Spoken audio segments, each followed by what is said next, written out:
2 Kings. 2 Kings, chapter 1. Soon after King Ahab of Israel died, the country of Moab rebelled against his son King Ahaziah. One day Ahaziah fell through the wooden slats around the porch on the flat roof of his palace in Samaria, and he was badly injured. So he sent some messengers to the town of Ekron, with orders to ask the god Beelzebub if he would get well. About the same time, an angel from the Lord sent Elijah the prophet from Tishbe to say to the king's messengers, Ahaziah has rejected Israel's own God by sending you to ask Beelzebub about his injury. Tell him that because he has done this, he's on his deathbed. And Elijah did what he was told. When the messengers returned to Ahaziah, he asked, "Why are you back so soon?" "A man met us along the road with a message for you from the Lord." They answered. "The Lord wants to know why you sent us to ask Beelzebub about your injury, and why you don't believe there's a God in Israel. The man also told us that the Lord says you're going to die." What did the man look like? Ahaziah asked. "He was hairy and had a leather belt around his waist." They answered. It must be Elijah, replied Ahaziah. So at once he sent an army officer and 50 soldiers to meet Elijah. Elijah was sitting on top of a hill at the time. The officer went up to him and said, "Man of God, the king orders you to come down and talk with him." "If I am a man of God," Elijah answered, "God will send down fire on you and your 50 soldiers." Fire immediately came down from heaven and burned up the officer and his men. Ahaziah sent another officer and 50 more soldiers to Elijah. The officer said, "Man of God, the king orders you to come see him right now." "If I am a man of God," Elijah answered, "fire will destroy you and your 50 soldiers." And God sent down fire from heaven on the officer and his men. Ahaziah sent a third army officer and 50 more soldiers. This officer went up to Elijah. Then he got down on his knees and begged, "Man of God, please be kind to me and these 50 servants of yours. Let us live. Fire has already wiped out the other officers and their soldiers. Please don't let it happen to me." The angel from the Lord said to Elijah, Go with him, and don't be afraid.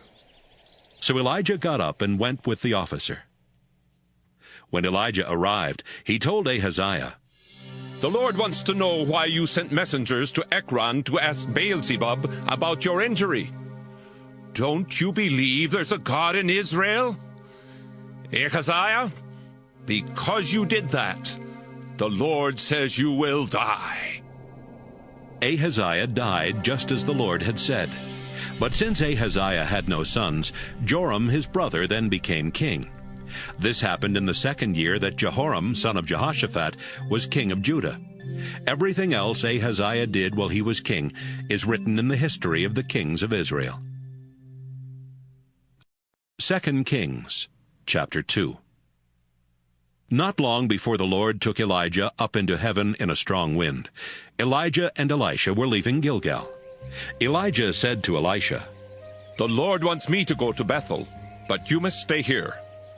Elisha replied, "I swear by the living Lord and by your own life that I will stay with you no matter what." And he went with Elijah to Bethel. A group of prophets who lived there asked Elisha, "Do you know that today the Lord is going to take away your master?" "Yes, I do," Elisha answered. "But don't remind me of it."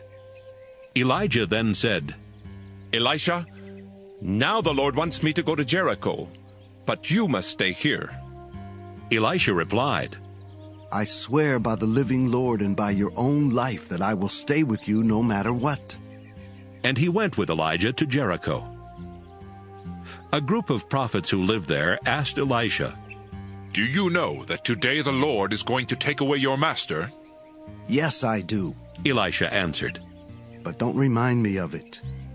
Elijah then said to Elisha, "Now the Lord wants me to go to the Jordan River, but you must stay here." Elisha replied, I swear by the living Lord and by your own life that I will never leave you." So the two of them walked on together. 50 prophets followed Elijah and Elisha from Jericho, then stood at a distance and watched as the two men walked toward the river. When they got there, Elijah took off his coat. Then he rolled it up and struck the water with it. At once a path opened up through the river, and the two of them walked across on dry ground. After they had reached the other side, Elijah said, "Elisha, the Lord will soon take me away. What can I do for you before that happens?" Elisha answered, "Please, give me twice as much of your power as you give the other prophets, so I can be the one who takes your place as their leader." "It won't be easy," Elijah answered. "It can happen only if you see me, as I'm being taken away." Elijah and Elisha were walking along and talking, when suddenly there appeared between them a flaming chariot pulled by fiery horses. Right away a strong wind took Elijah up into heaven. Elisha saw this and shouted, "Israel's cavalry and chariots have taken my master away." After Elijah had gone, Elisha tore his clothes in sorrow. Elijah's coat had fallen off, so Elisha picked it up and walked back to the Jordan River. He struck the water with the coat and wondered, "Will the Lord perform miracles for me as he did for Elijah?" As soon as Elisha did this, a dry path opened up through the water, and he walked across. When the prophets from Jericho saw what happened, they said to each other, "Elisha now has Elijah's power." They walked over to him, bowed down, and said, "There are 50 strong men here with us. Please let them go look for your master. Maybe the Spirit of the Lord carried him off to some mountain or valley." "No," Elisha replied. "They won't find him." They kept begging until he was embarrassed to say no. He finally agreed, and the prophet sent the men out. They looked 3 days for Elijah, but never found him. They returned to Jericho, and Elisha said, "I told you that you wouldn't find him." One day the people of Jericho said, "Elisha, you can see that our city is in a good spot, but the water from our spring is so bad that it even keeps our crops from growing." He replied, "Put some salt in a new bowl and bring it to me." They brought him the bowl of salt, and he carried it to the spring. He threw the salt into the water and said, "The Lord has made this water pure again. From now on you'll be able to grow crops, and no one will starve." The water has been fine ever since, just as Elisha said. Elisha left and headed toward Bethel. Along the way, some boys started making fun of him by shouting, "Go away, Baldy! Get out of here!" Elisha turned around and stared at the boys. Then he cursed them in the name of the Lord. Right away, 2 bears ran out of the woods and ripped to pieces 42 of the boys. Elisha went up to Mount Carmel, then returned to Samaria. 2 Kings, chapter 3. Joram son of Ahab became king of Israel in Jehoshaphat's 18th year as king of Judah. Joram ruled 12 years from Samaria and disobeyed the Lord by doing wrong. He tore down the stone image his father had made to honor Baal, and so he wasn't as sinful as his parents. But he kept doing the sinful things that Jeroboam son of Nebat had led Israel to do. For many years, the country of Moab had been controlled by Israel and was forced to pay taxes to the kings of Israel. King Mesha of Moab raised sheep, so he paid the king of Israel 100,000 lambs and the wool from 100,000 rams. But soon after the death of Ahab, Mesha rebelled against Israel. One day Joram left Samaria and called together Israel's army. He sent this message to King Jehoshaphat of Judah. "The king of Moab has rebelled. Will you go with me to attack him?" "Yes, I will," Jehoshaphat answered. "I am on your side, and my soldiers and horses are at your command. But which way should we go?" "We will march through Edom Desert," Joram replied. So Joram, Jehoshaphat, and the king of Edom led their troops out. But 7 days later there was no drinking water left for them or their animals. Joram cried out, "This is terrible. The Lord must have led us out here to be captured by Moab's army." Jehoshaphat said, Which of the Lord's prophets is with us? We can find out from him what the Lord wants us to do. One of Joram's officers answered, Elisha, son of Shaphat, is here. He was one of Elijah's closest followers. Jehoshaphat replied, He can give us the Lord's message.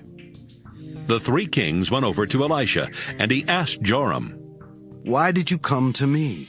Go talk to the prophets of the foreign gods your parents worshipped. No, Joram answered. It was the Lord who led us out here so that Moab's army could capture us. Elisha said to him, I serve the Lord all-powerful, and as surely as he lives, I swear I wouldn't even look at you if I didn't respect King Jehoshaphat. Then Elisha said, Send for someone who can play the harp. The harpist began playing, and the Lord gave Elisha this message for Joram. The Lord says that this dry riverbed will be filled with water. You won't feel any wind or see any rain, but there will be plenty of water for you and your animals. That simple thing isn't all the Lord is going to do. He will also help you defeat Moab's army. You will capture all their walled cities and important towns. You will chop down every good tree and stop up every spring of water, then ruin their fertile fields by covering them with rocks. The next morning, while the sacrifice was being offered, water suddenly started flowing from the direction of Edom, and it flooded the land. Meanwhile, the people of Moab had heard that the three kings were coming to attack them. They had called together all of their fighting men, from the youngest to the oldest, and these troops were now standing at their border ready for battle. When they got up that morning, the sun was shining across the water, making it look red. The Moabite troops took one look and shouted, Look at that blood! The armies of those kings must have fought and killed each other. Come on, let's go take what's left in their camp. But when they arrived at Israel's camp, the Israelite soldiers came out and attacked them until they turned and ran away. Israel's army chased them all the way back to Moab, and even there they kept up the attack. The Israelites destroyed the Moabite towns. They chopped down the good trees and stopped up the springs of water, then covered the fertile fields with rocks. Finally, the only city left standing was Kir-Hareseth. But soldiers armed with slings surrounded and attacked it. King Mesha of Moab saw that he was about to be defeated.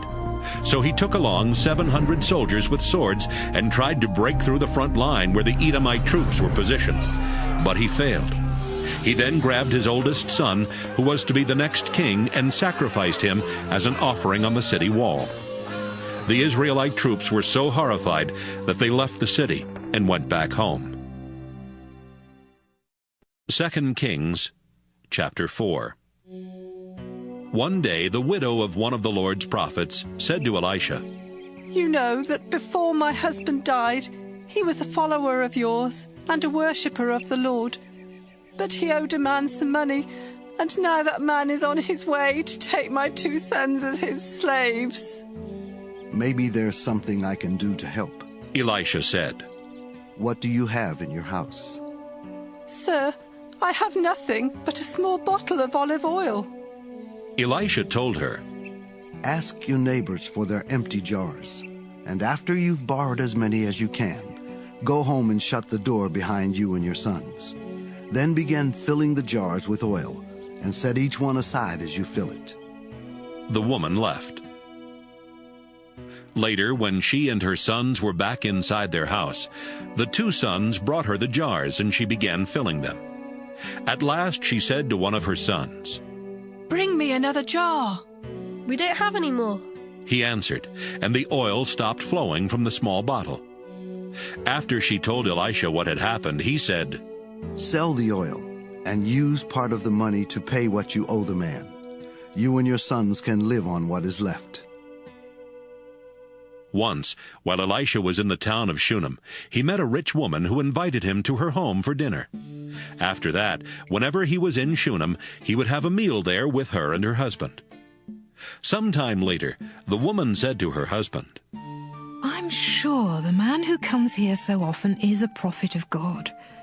Why don't we build him a small room on the flat roof of our house? We can put a bed, a table and chair, and an oil lamp in it. Then, whenever he comes, he can stay with us. The next time Elisha was in Shunem, he stopped at their house and went up to his room to rest. He said to his servant Gehazi, "This woman has been very helpful. Have her come up here to the roof for a moment." She came, and Elisha told Gehazi to say to her, "You've gone to a lot of trouble for us, and we want to help you. Is there something we can request the king or army commander to do?" The woman answered, "With my relatives nearby, I have everything I need."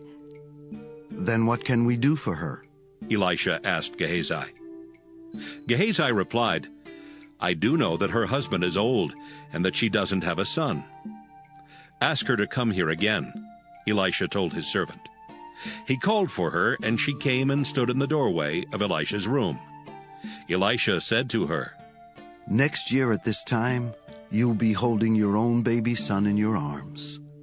"You're a man of God," the woman replied. "Please, don't lie to me." But a few months later, the woman got pregnant. She gave birth to a son, just as Elisha had promised.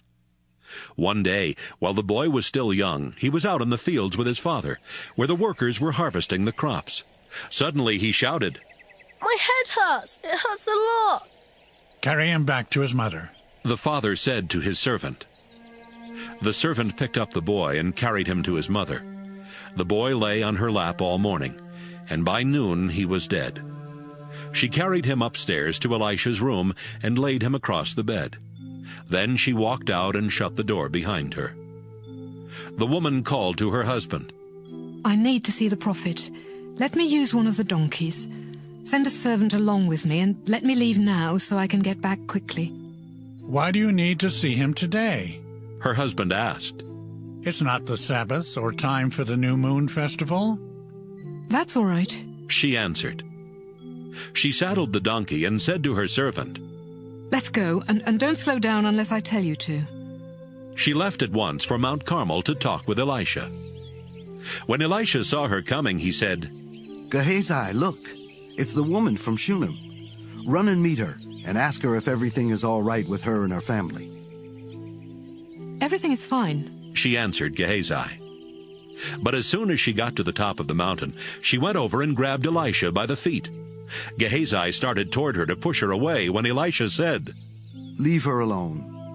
Don't you see how sad she is? But the Lord hasn't told me why." The woman said, "Sir, I begged you not to get my hopes up, and I didn't even ask you for a son." "Gehazi, get ready and go to her house," Elisha said. "Take along my walking stick, and when you get there, lay it on the boy's face. Don't stop to talk to anyone, even if they try to talk to you." But the boy's mother said to Elisha, "I swear by the living Lord and by your own life that I won't leave without you." So Elisha got up and went with them.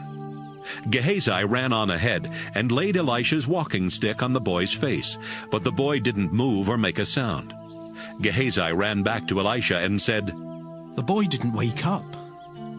Elisha arrived at the woman's house and went straight to his room, where he saw the boy's body on his bed. He walked in, shut the door, and prayed to the Lord. Then he got on the bed and stretched out over the dead body, with his mouth on the boy's mouth, his eyes on his eyes, and his hand on his hands. As he lay there, the boy's body became warm. Elisha got up and walked back and forth in the room. Then he went back and leaned over the boy's body. The boy sneezed 7 times and opened his eyes. Elisha called out to Gehazi, "Have the boy's mother come here." Gehazi did, and when she was at the door, Elisha said, "You can take your son." She came in and bowed down at Elisha's feet. Then she picked up her son and left. Later, Elisha went back to Gilgal, where there was almost nothing to eat because the crops had failed. One day, while the prophets who lived there were meeting with Elisha, he said to his servant, "Fix a big pot of stew for these prophets." One of them went out into the woods to gather some herbs. He found a wild vine and picked as much of its fruit as he could carry, but he didn't know that the fruit was very sour. When he got back, he cut up the fruit and put it in the stew. The stew was served, and when the prophets started eating it, they shouted, Elisha, this stew tastes terrible. We can't eat it. Bring me some flour, Elisha said. He sprinkled the flour in the stew and said, "Now serve it to them." And the stew tasted fine. A man from the town of Baal-Shalisha brought Elisha some freshly cut grain and 20 loaves of bread made from the first barley that was harvested. Elisha said, "Give it to the people so they can eat." "There's not enough here for 100 people," his servant said. "Just give it to them," Elisha replied. "The Lord has promised there will be more than enough." So the servant served the bread and grain to the people. They ate and still had some left over, just as the Lord had promised. 2 Kings, chapter 5. Naaman was the commander of the Syrian army. The Lord had helped him and his troops defeat their enemies, so the king of Syria respected Naaman very much. Naaman was a brave soldier, but he had leprosy.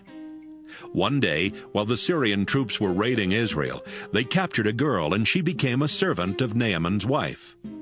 Sometime later, the girl said, "If your husband Naaman would go to the prophet in Samaria, he would be cured of his leprosy." When Naaman told the king what the girl had said, the king replied, "Go ahead. I will give you a letter to take to the king of Israel." Naaman left and took along 750 pounds of silver, 150 pounds of gold, and 10 new outfits. He also carried the letter to the king of Israel. It said, "I am sending my servant Naaman to you. Would you cure him of his leprosy?" When the king of Israel read the letter, he tore his clothes in fear and shouted, "That Syrian king believes I can cure this man of leprosy.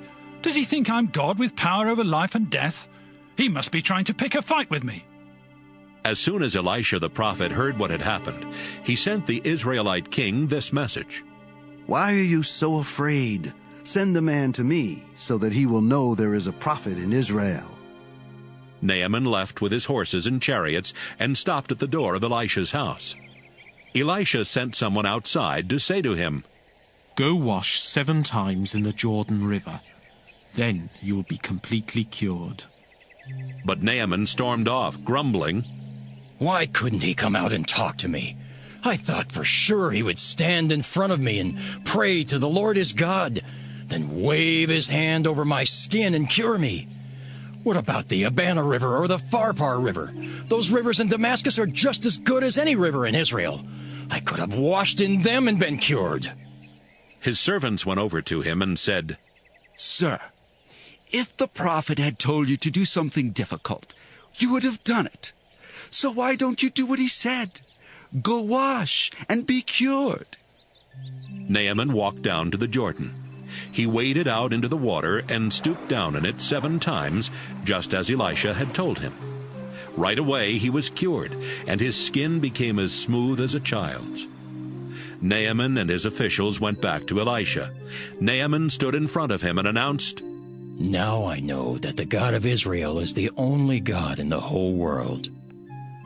Sir, would you please accept a gift from me?"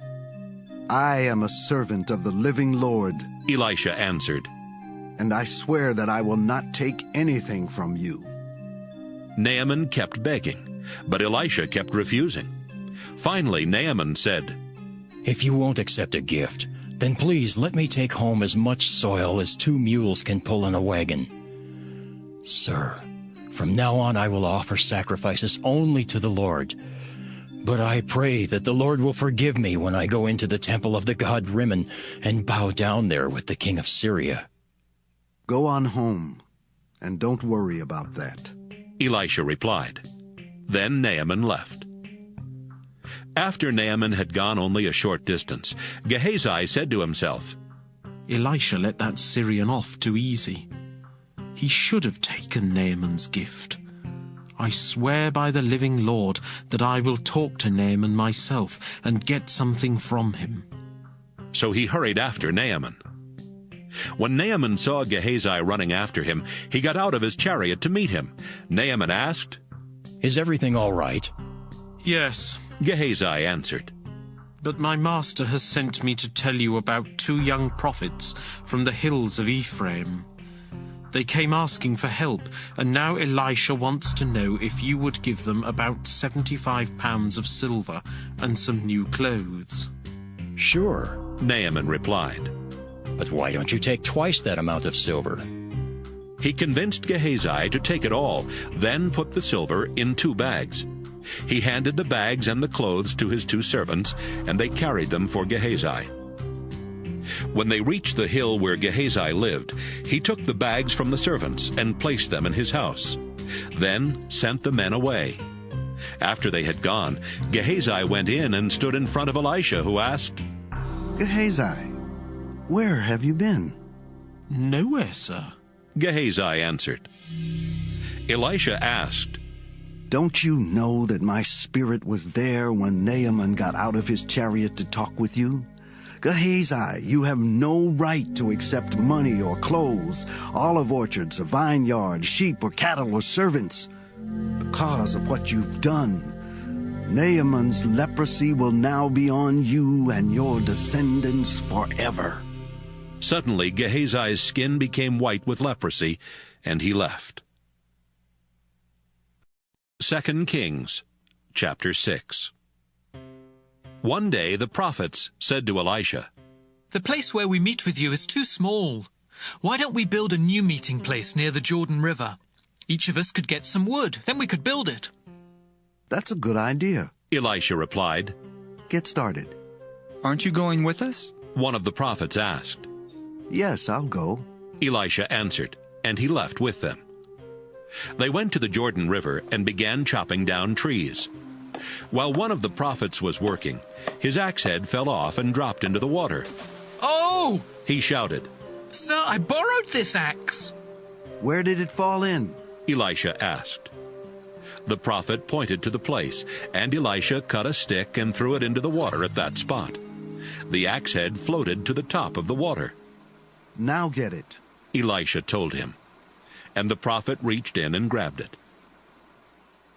Time after time, when the king of Syria was at war against the Israelites, he met with his officers and announced, "I've decided where we will set up camp." Each time, Elisha would send this warning to the king of Israel. "Don't go near there. That's where the Syrian troops have set up camp." So the king would warn the Israelite troops in that place to be on guard. The king of Syria was furious when he found out what was happening. He called in his officers and asked, "Which one of you has been telling the king of Israel our plans?" "None of us, your majesty," one of them answered. "It's an Israelite named Elisha. He's a prophet, so he can tell his king everything, even what you say in your own room." "Find out where he is," the king ordered. "I'll send soldiers to bring him here." They learned that Elisha was in the town of Dothan and reported it to the king. He ordered his best troops to go there with horses and chariots. They marched out during the night and surrounded the town. When Elisha's servant got up the next morning, he saw that Syrian troops had the town surrounded. "Sir, what are we going to do?" he asked. "Don't be afraid," Elisha answered. "There are more troops on our side than on theirs." Then he prayed, "Lord, please help him to see." And the Lord let the servant see that the hill was covered with fiery horses and flaming chariots all around Elisha. As the Syrian army came closer, Elisha prayed, "Lord, make these soldiers blind." And the Lord blinded them with a bright light.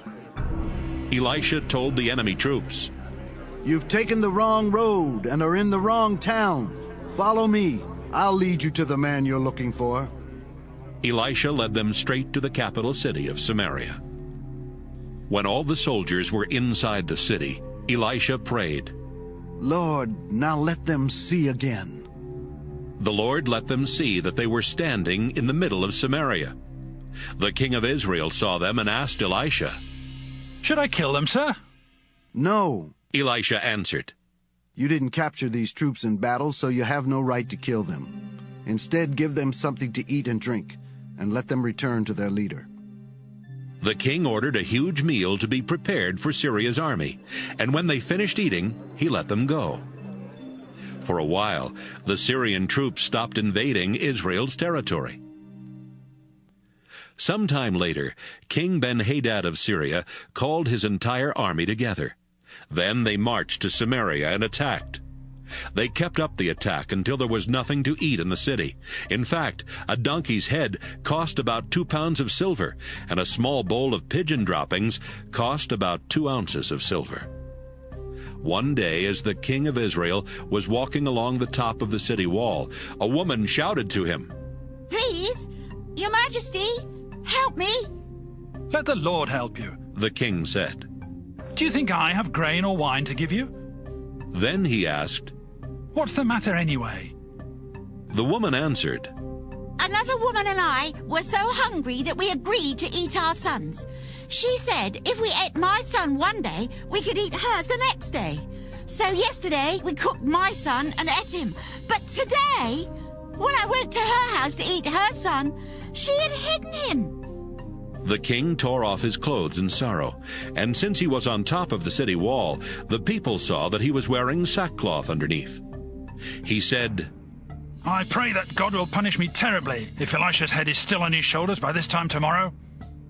Then he sent a messenger to Elisha. Elisha was home at the time, and the important leaders of Israel were meeting with him. Even before the king's messenger arrived, Elisha told the leaders, "That murderer is sending someone to cut off my head. When you see him coming, shut the door and don't let him in. I'm sure the king himself will be right behind him."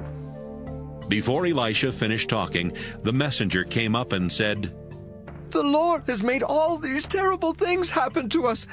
Why should I think he will help us now?" 2 Kings, chapter 7. Elisha answered, "I have a message for you. The Lord promises that tomorrow here in Samaria you will be able to buy a large sack of flour or 2 large sacks of barley for almost nothing." The chief officer there with the king replied, "I don't believe it. Even if the Lord sent a rainstorm, it couldn't produce that much grain by tomorrow." "You will see it happen, but you won't eat any of the food," Elisha warned him. About the same time, 4 men with leprosy were just outside the gate of Samaria. They said to each other, "Why should we sit here waiting to die? There's nothing to eat in the city, so we would starve if we went inside." "But if we stay out here, we will die for sure. Let's sneak over to the Syrian army camp and surrender.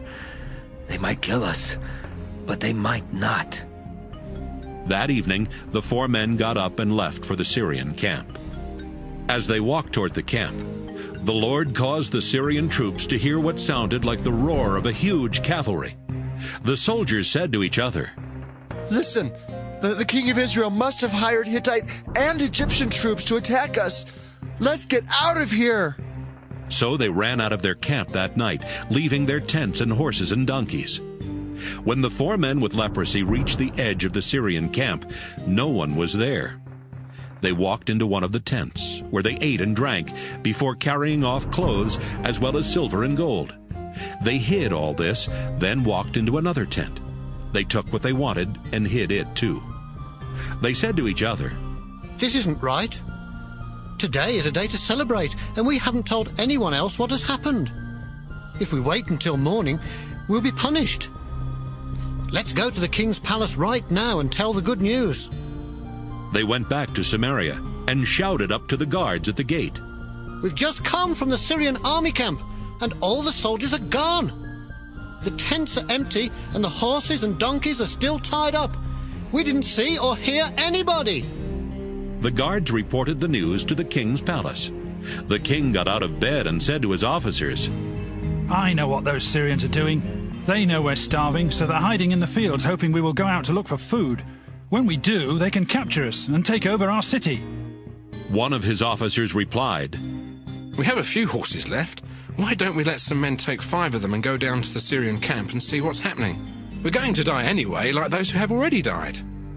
They found 2 chariots, And the king commanded the men to find out what had happened to the Syrian troops.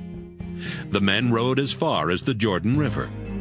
All along the way, they saw clothes and equipment that the Syrians had thrown away as they escaped. Then they went back to the king and told him what they had seen. At once, the people went to the Syrian camp and carried off what was left. They took so much that a large sack of flour and 2 large sacks of barley sold for almost nothing, just as the Lord had promised. The king of Israel had put his chief officer in charge of the gate, but he died when the people trampled him as they rushed out of the city. Earlier, when the king was at Elisha's house, Elisha had told him that flour or barley would sell for almost nothing. But the officer refused to believe that even the Lord could do that. So Elisha warned him that he would see it happen, but would not eat any of the food. And that's exactly what happened. The officer was trampled to death. 2 Kings, chapter 8. Elisha told the woman whose son he had brought back to life, "The Lord has warned that there will be no food here for 7 years. Take your family and go live somewhere else for a while." The woman did exactly what Elisha had said and went to live in Philistine territory. She and her family lived there 7 years. Then she returned to Israel and immediately begged the king to give back her house and property. Meanwhile, the king was asking Gehazi, the servant of Elisha, about the amazing things Elisha had been doing. While Gehazi was telling him that Elisha had brought a dead boy back to life, the woman and her son arrived. "Here's the boy, Your Majesty," Gehazi said. "And this is his mother." The king asked the woman to tell her story, and she told him everything that had happened. He then said to one of his officials, "I want you to make sure that this woman gets back everything that belonged to her, including the money her crops have made since the day she left Israel." Sometime later, Elisha went to the capital city of Damascus to visit King Ben-Hadad of Syria, who was sick. And when Ben-Hadad was told he was there, he said to Hazael, "Go meet with Elisha, the man of God, and have him ask the Lord if I will get well, and take along a gift for him." Hazael left with 40 camel loads of the best things made in Damascus as a gift for Elisha. He found the prophet and said, "Your servant, King Ben-Hadad, wants to know if he will get well." "Tell him he will," Elisha said to Hazael. "But the Lord has already told me that Ben-Hadad will definitely die." Elisha stared at him until Hazael was embarrassed. Then Elisha began crying. "Sir, why are you crying?" Hazael asked. Elisha answered, "Because I know the terrible things you will do to the people of Israel. You will burn down their walled cities and slaughter their young men. You will even crush the heads of their babies and rip open their pregnant women." "How could I ever do anything like that?" Hazael replied. "I'm only a servant and don't have that kind of power." "Hazael, the Lord has told me that you will be the next king of Syria." Hazael went back to Ben-Hadad and told him, "Elisha said that you will get well." But the very next day, Hazael got a thick blanket. He soaked it in water and held it over Ben-Hadad's face until he died. Hazael then became king. Jehoram, son of Jehoshaphat, became king of Judah in Joram's 5th year as king of Israel, while Jehoshaphat was still king of Judah. Jehoram was 32 years old when he became king, and he ruled 8 years from Jerusalem. Jehoram disobeyed the Lord by doing wrong. He married Ahab's daughter and was as sinful as Ahab's family and the kings of Israel. But the Lord refused to destroy Judah because he had promised his servant David that someone from his family would always rule in Judah. While Jehoram was king, the people of Edom rebelled and chose their own king. So Jehoram and his cavalry marched to Zair, where the Edomite army surrounded him and his commanders. During the night, he attacked the Edomites, but he was defeated, and his troops escaped to their homes. Judah was never able to regain control of Edom. Even the town of Libnah rebelled at that time. Everything else Jehoram did while he was king is written in the history of the kings of Judah. Jehoram died and was buried beside his ancestors in Jerusalem. His son Ahaziah then became king. Ahaziah, son of Jehoram, became king of Judah in the 12th year of Joram's rule in Israel. Ahaziah was 22 years old when he became king, and he ruled from Jerusalem for only 1 year. His mother was Athaliah, a granddaughter of King Omri of Israel. Since Ahaziah was related to Ahab's family, he acted just like them and disobeyed the Lord by doing wrong. Ahaziah went with King Joram of Israel to attack King Hazael and the Syrian troops at Ramoth in Gilead. Joram was wounded in that battle, so he went to the town of Jezreel to recover. Ahaziah went there to visit him. 2 Kings, chapter 9. One day, Elisha called for one of the other prophets and said, "Take this bottle of olive oil and get ready to go to the town of Ramoth in Gilead. When you get there, find Jehu, son of Jehoshaphat and grandson of Nimshi. Take him to a place where the two of you can be alone. Then pour olive oil on his head to show that he is the new king. Say to him, 'The Lord has chosen you to be king of Israel.' Then leave quickly. Don't wait around for anything." The young prophet left for Ramoth. When he arrived, the army officers were meeting together. "Sir, I have a message for you," he said. "For which one of us?" Jehu asked. "You, sir," the prophet answered. So Jehu got up and went inside. The prophet poured olive oil on Jehu's head and told him, "The Lord God of Israel has this message for you. I am the Lord, and I have chosen you to be king of my people Israel. I want you to wipe out the family of Ahab, so Jezebel will be punished for killing the prophets and my other servants. Every man and boy in Ahab's family must die, whether slave or free. His whole family must be destroyed, just like the families of Jeroboam, son of Nebat, and Baasha, son of Ahijah. As for Jezebel, her body will be eaten by dogs in the town of Jezreel. There won't be enough left of her to bury." Then the young prophet opened the door and ran out. Jehu went back to his officers, and one of them asked, "What did that crazy prophet want? Is everything all right?" "You know him and how he talks," Jehu answered. "No, we don't. What did he say?" they asked. "He had a message from the Lord," Jehu replied. "He said that the Lord has chosen me to be the next king of Israel." They quickly grabbed their coats and spread them out on the steps where Jehu was standing. Someone blew a trumpet, and everyone shouted, "Jehu is king!" King Joram of Israel had been badly wounded in the battle at Ramoth, trying to defend it against King Hazael and the Syrian army. Joram was now recovering in Jezreel, and King Ahaziah of Judah was there visiting him. Meanwhile, Jehu was in Ramoth, making plans to kill Joram. He said to his officers, "If you want me to be king, then don't let anyone leave this town. They might go to Jezreel and tell Joram." Then Jehu got in his chariot and rode to Jezreel. When the guard in the watchtower at Jezreel saw Jehu and his men riding up, he shouted to the king, "I see a bunch of men coming this way." Joram ordered, "Send someone out to ask them if this is a friendly visit." One of the soldiers rode out and said to Jehu, "King Joram wants to know if this is a friendly visit." "What's it to you?" Jehu asked. "Just stay behind me with the rest of my troops." About the same time, the guard in the watchtower said, "Your Majesty, the rider got there, but he isn't coming back." So Joram sent out another rider who rode up to Jehu and said, "The king wants to know if this is a friendly visit." "What's it to you?" Jehu asked. "Just get behind me with the rest of my troops." The guard in the watchtower said, "Your Majesty, the rider got there, but he isn't coming back either. Wait a minute.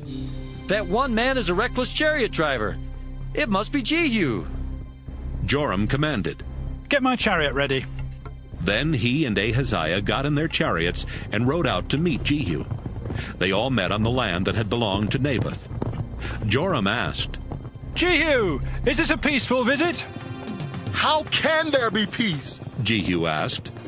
Your mother, Jezebel, has caused everyone to worship idols and practice witchcraft. Ahaziah, let's get out of here. Joram yelled. It's a trap. As Joram tried to escape, Jehu shot an arrow. It hit Joram between his shoulders. Then it went through his heart and came out his chest. He fell over dead in his chariot. Jehu commanded his assistant Bidkar. Get Joram's body and throw it in the field that Naboth once owned. Do you remember when you and I used to ride side by side behind Joram's father Ahab? It was then that the Lord swore to Ahab that he would be punished in the same field where he had killed Naboth and his sons. So throw Joram's body there, just as the Lord said. Ahaziah saw all of this happen and tried to escape to the town of Beth-Hagan, but Jehu caught up with him and shouted, "Kill him too!" So his troops shot Ahaziah with an arrow while he was on the road to Gur near Ibleam. He went as far as Megiddo, where he died. Ahaziah's officers put his body in a chariot and took it back to Jerusalem, where they buried him beside his ancestors. Ahaziah had become king of Judah in the 11th year of the rule of Ahab's son Joram. Jehu headed toward Jezreel, and when Jezebel heard he was coming, she put on eyeshadow and brushed her hair. Then she stood at the window, waiting for him to arrive. As he walked through the city gate, she shouted down to him, "Why did you come here, you murderer? To kill the king? You're no better than Zimri." He looked up toward the window and asked, "Is anyone up there on my side?" A few palace workers stuck their heads out of the window, and Jehu shouted, "Throw her out the window!" They threw her down, and her blood spattered on the walls and on the horses that trampled her body. Jehu left to get something to eat and drink. Then he told some workers, "Even though she was evil, she was a king's daughter. So make sure she has a proper burial." But when they went out to bury her body, they found only her skull, her hands, and her feet. They reported this to Jehu, and he said, "The Lord told Elijah the prophet that Jezebel's body would be eaten by dogs right here in Jezreel. And he warned that her bones would be spread all over the ground like manure, so that no one could tell who it was." 2 Kings, chapter 10. Ahab still had 70 descendants living in Samaria. So Jehu wrote a letter to each of the important leaders and officials of the town, and to those who supported Ahab. In the letters he wrote, "Your town is strong, and you're protected by chariots and an armed cavalry. And I know that King Ahab's descendants live there with you. So as soon as you read this letter, choose the best person for the job and make him the next king. Then be prepared to defend Ahab's family." The officials and leaders read the letters and were very frightened. They said to each other, "Jehu has already killed King Joram and King Ahaziah. We have to do what he says." The prime minister, the mayor of the city, as well as the other leaders and Ahab's supporters, sent this answer to Jehu. "We are your servants, your majesty, and we will do whatever you tell us, but it's not our place to choose someone to be king. You do what you think is best." Jehu then wrote another letter which said, "If you are on my side and will obey me, then prove it. Bring me the heads of the descendants of Ahab, and be here in Jezreel by this time tomorrow." The 70 descendants of King Ahab were living with some of the most important people of the city. And when these people read Jehu's second letter, they called together all 70 of Ahab's descendants. They killed them, put their heads in baskets, and sent them to Jezreel. When Jehu was told what had happened, he said, "Put the heads in 2 piles at the city gate, and leave them there until morning." The next morning, Jehu went out and stood where everyone could hear him, and he said, "You people are not guilty of anything. I'm the one who plotted against Joram and had him killed. But who killed all these men? Listen to me. Everything the Lord's servant Elijah promised about Ahab's family will come true. Then Jehu killed the rest of Ahab's relatives living in Jezreel, as well as his highest officials, his priests, and his closest friends. No one in Ahab's family was left alive in Jezreel. Jehu left for Samaria, and along the way he met some relatives of King Ahaziah of Judah at a place where shepherds meet. He asked, "Who are you?" "We are relatives of Ahaziah," they answered. "We're going to visit his family." "Take them alive," Jehu said to his officers. So they grabbed them and led them to the well near the shepherds' meeting place, where they killed all 42 of them. As Jehu went on, he saw Jehonadab, son of Rechab, coming to meet him. Jehu greeted him, then said, "Jehonadab, I'm on your side. Are you on mine?" "Yes, I am." "Then give me your hand," Jehu answered. He helped Jehonadab into his chariot and said, "Come with me and see how faithful I am to the Lord." They rode together in Jehu's chariot to Samaria. Jehu killed everyone there who belonged to Ahab's family, as well as all his officials. Everyone in his family was now dead, just as the Lord had promised Elijah. Jehu called together the people in Samaria and said, "King Ahab sometimes worshiped Baal, but I will be completely faithful to Baal. I'm going to offer a huge sacrifice to him. So invite his prophets and priests, and be sure everyone who worships him is there. Anyone who doesn't come will be killed." But this was a trick. Jehu was really planning to kill the worshippers of Baal. He said, "Announce a day of worship for Baal." After the day had been announced, Jehu sent an invitation to everyone in Israel. All the worshippers of Baal came, and the temple was filled from one end to the other. Jehu told the official in charge of the sacred robes to make sure that everyone had a robe to wear. Jehu and Jehonadab went into the temple, and Jehu said to the crowd, "Look around and make sure that only the worshippers of Baal are here. No one who worships the Lord is allowed in." Then they began to offer sacrifices to Baal. Earlier, Jehu had ordered 80 soldiers to wait outside the temple. He had warned them, "I will get all these worshippers here, and if any of you let even one of them escape, you will be killed instead." As soon as Jehu finished offering the sacrifice, he told the guards and soldiers, "Come in and kill them. Don't let anyone escape." They slaughtered everyone in the crowd and threw the bodies outside. Then they went back into the temple and carried out the image of Baal. They burned it and broke it into pieces. Then they completely destroyed Baal's temple.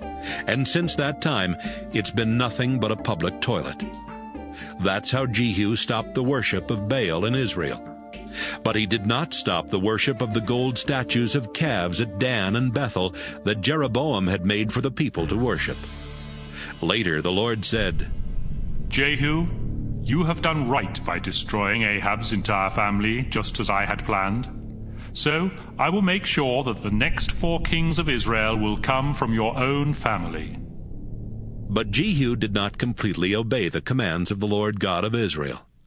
Instead, he kept doing the sinful things that Jeroboam had caused the Israelites to do.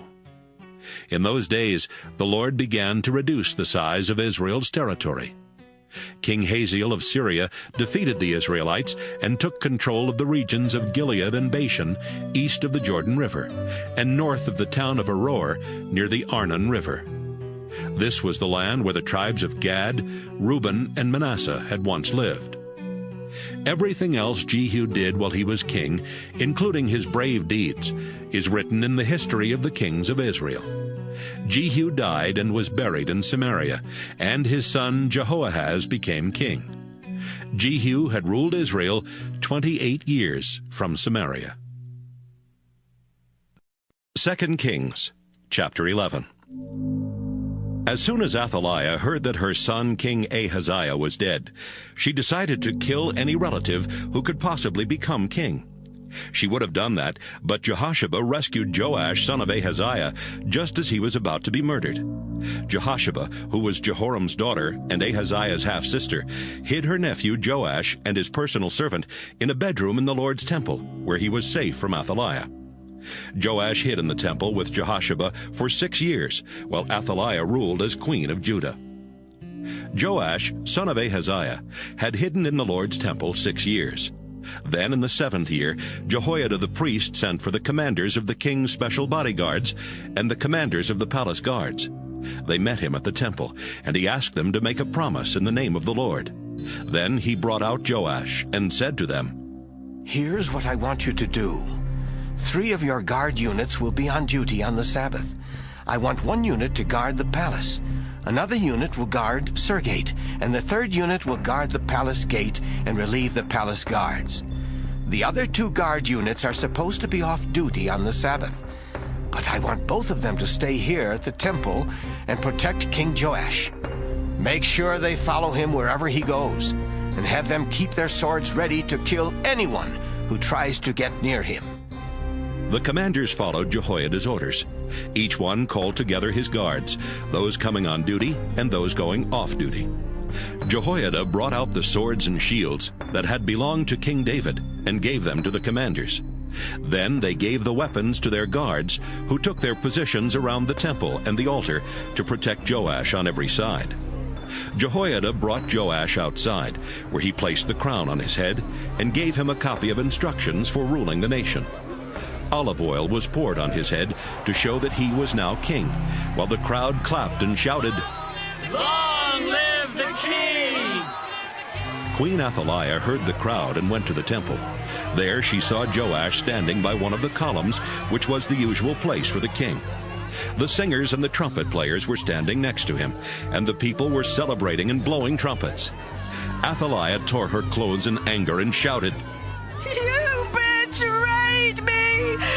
You traitors!" Right away, Jehoiada said to the army commanders, "Kill her, but don't do it anywhere near the Lord's temple. Take her out in front of the troops and kill anyone who is with her." So the commanders dragged her to the gate where horses are led into the palace, and they killed her there. Jehoiada the priest asked King Joash and the people to promise that they would be faithful to each other and to the Lord. Then the crowd went to the temple built to honor Baal and tore it down. They smashed the altars and idols and killed Mattan, the priest of Baal, right in front of the altars. After Jehoiada had placed guards around the Lord's temple, he called together all the commanders, the king's special bodyguards, the palace guards, and the people. They led Joash from the temple through the guards' gate and into the palace. He took his place on the throne and became king of Judah. Everyone celebrated because Athaliah had been killed and Jerusalem was peaceful again. Joash was only 7 years old when this happened. 2 Kings chapter 12. Joash became king of Judah in Jehu's 7th year as king of Israel, and he ruled 40 years from Jerusalem. His mother Zibiah was from the town of Beersheba. Jehoiada the priest taught Joash what was right, and so for the rest of his life Joash obeyed the Lord. But even Joash did not destroy the local shrines, and they were still used as places for offering sacrifices. One day Joash said to the priests, "Collect all the money that has been given to the Lord's temple, whether from taxes or gifts, and use it to repair the temple. You priests can contribute your own money too." But the priests never started repairing the temple. So in the 23rd year of his rule, Joash called for Jehoiada and the other priests and said, "Why aren't you using the money to repair the temple? Don't take any more money for yourselves. It is only to be used to pay for the repairs." The priests agreed that they would not collect any more money or be in charge of the temple repairs. Jehoiada found a wooden box. He cut a hole in the top of it and set it on the right side of the altar where people went into the temple. Whenever someone gave money to the temple, the priests guarding the entrance would put it into this box. When the box was full of money, the king's secretary and the chief priest would count the money and put it in bags. Then they would give it to the men supervising the repairs to the temple. Some of the money was used to pay the builders, the woodworkers, the stonecutters, and the men who built the walls. And some was used to buy wood and stone, and to pay any other costs for repairing the temple. While the repairs were being made, the money that was given to the temple was not used to make silver bowls, lamp snuffers, small sprinkling bowls, trumpets, or anything gold or silver for the temple. It went only to pay for repairs. The men in charge were honest, so no one had to keep track of the money. The fines that had to be paid, along with the sacrifices to make things right and the sacrifices for sin, did not go to the temple. This money belonged only to the priests. About the same time, King Hazael of Syria attacked the town of Gath and captured it. Next, he decided to attack Jerusalem. So Joash collected everything he and his ancestors, Jehoshaphat, Jehoram, and Ahaziah, had dedicated to the Lord, as well as the gold in the storage rooms in the temple and palace. He sent it all to Hazael as a gift, and when Hazael received it, he ordered his troops to leave Jerusalem. Everything else Joash did while he was king is written in the history of the kings of Judah. At the end of his rule, some of his officers rebelled against him. Jozabad, son of Shimeath, and Jehozabad, son of Shomer, murdered him in a building where the land was filled in on the east side of Jerusalem, near the road to Silla.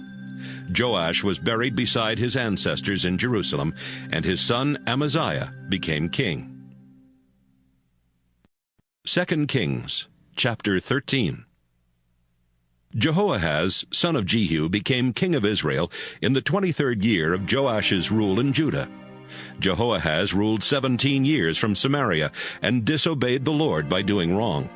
He never stopped following the example of Jeroboam, who had caused the Israelites to sin. The Lord was angry at the Israelites, so he let King Hazael of Syria and his son Ben-Hadad rule over them for a long time. Jehoahaz prayed to the Lord for help, and the Lord saw how terribly Hazael was treating the Israelites. He answered Jehoahaz by sending Israel a leader who rescued them from the Syrians, and the Israelites lived in peace as they had before. But Hazael had defeated Israel's army so badly that Jehoahaz had only 10 chariots, 50 cavalry troops, and 10,000 regular soldiers left in his army. The Israelites kept sinning and following the example of Jeroboam's family. They did not tear down the sacred poles that had been set up in Samaria for the worship of the goddess Asherah. Everything else Jehoahaz did while he was king, including his brave deeds, is written in the history of the kings of Israel. Jehoahaz died and was buried in Samaria, and his son Jehoash became king. Jehoash became king of Israel in the 37th year of Joash's rule in Judah, and he ruled 16 years from Samaria. He disobeyed the Lord by doing just like Jeroboam, who had caused the Israelites to sin. Everything else Jehoash did while he was king, including his war against King Amaziah of Judah, is written in the history of the kings of Israel. Jehoash died and was buried in Samaria beside the other Israelite kings. His son Jeroboam then became king. Sometime before the death of King Jehoash, Elisha the prophet was very sick and about to die. Jehoash went in and stood beside him crying. He said, "Master, what will Israel's chariots and cavalry be able to do without you?" "Grab a bow and some arrows," Elisha told him, "and hold them in your hand." Jehoash grabbed the bow and arrows and held them. Elisha placed his hand on the king's hand and said, "Open the window facing east." When it was open, Elisha shouted, "Now shoot." Jehoash shot an arrow, and Elisha said, "That arrow is a sign that the Lord will help you completely defeat the Syrian army at Aphek." Elisha said, "Pick up the arrows and hit the ground with them." Jehoash grabbed the arrows and hit the ground 3 times, then stopped. Elisha became angry at the king and exclaimed, "If you had struck it 5 or 6 times, you would completely wipe out the Syrians. Now you will defeat them only 3 times. Elisha died and was buried. Every year in the spring, Moab's leaders sent raiding parties into Israel. Once, while some Israelites were burying a man's body, they saw a group of Moabites. The Israelites quickly threw the body into Elisha's tomb and ran away. As soon as the man's body touched the bones of Elisha, the man came back to life and stood up. Israel was under the power of King Hazael of Syria during the entire rule of Jehoahaz. But the Lord was kind to the Israelites and showed them mercy because of his solemn agreement with their ancestors, Abraham, Isaac, and Jacob. In fact, he has never turned his back on them or let them be completely destroyed.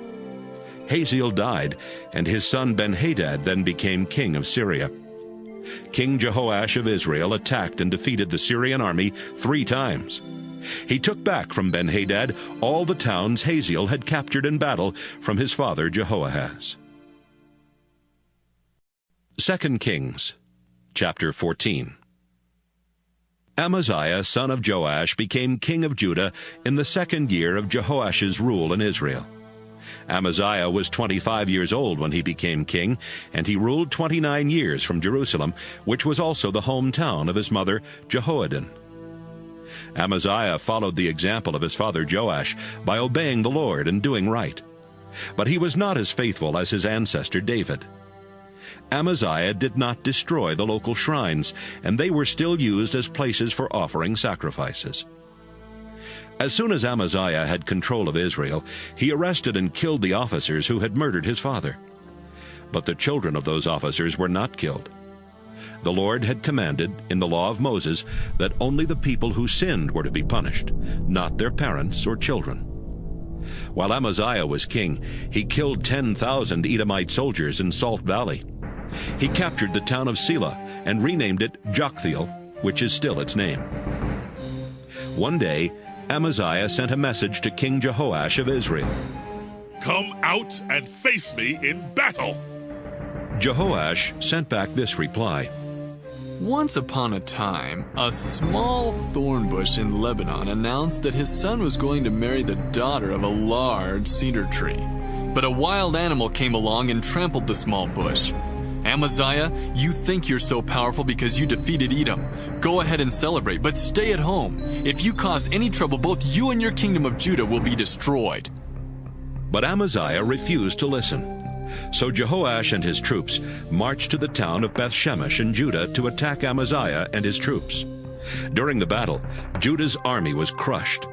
Every soldier from Judah ran back home, and Jehoash captured Amaziah. Jehoash then marched to Jerusalem and broke down the city wall from Ephraim Gate to Corner Gate, a section about 600 feet long. He took the gold and silver, as well as everything of value from the Lord's temple and the king's treasury. He took hostages, then returned to Samaria. Everything else Jehoash did while he was king, including his brave deeds and how he defeated King Amaziah of Judah, is written in the history of the kings of Israel. Jehoash died and was buried in Samaria beside the other Israelite kings. His son Jeroboam then became king. 15 years after Jehoash died, some people in Jerusalem plotted against Amaziah. He was able to escape to the town of Lachish, but another group of people caught him and killed him there.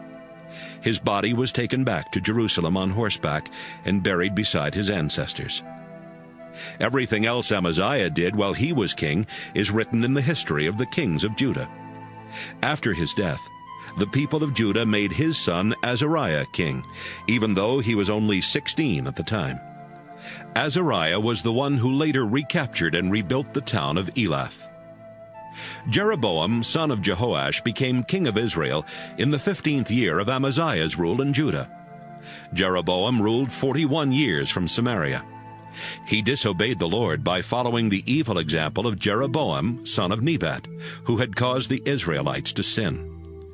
Jeroboam extended the boundaries of Israel from Lebo-Hamath in the north to the Dead Sea in the south, just as the Lord had promised his servant Jonah, son of Amittai, who was a prophet from Gath-Hepher.